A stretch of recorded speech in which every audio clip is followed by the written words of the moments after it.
Welcome to Chillin' 101. We hope this video helps.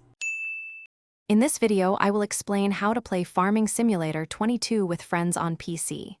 First, launch the game and navigate to the main menu. You will see a multiplayer option. Click on it to proceed.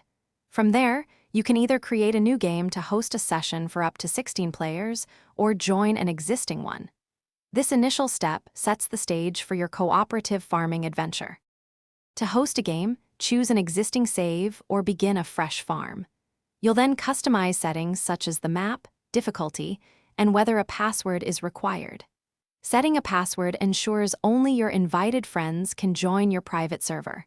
Once configured, your server will be visible to others, ready for up to 16 players to collaborate on your virtual farm. If you're joining a friend's game, select Join Game from the multiplayer menu. You'll see a list of active servers. Use the search and filter functions to find your friend's server name efficiently. If they've set a password, you'll need to enter it to connect.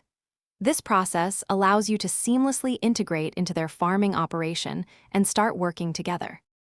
Once connected, effective communication is key. Assigning roles, like one person managing crops and another livestock, can greatly boost efficiency. Use the in-game chat or an external voice application to coordinate tasks. Remember, sharing equipment and resources across your team of up to 16 players will help you achieve your farming goals much faster and more enjoyably. Thanks for watching. Consider subscribing if we helped you.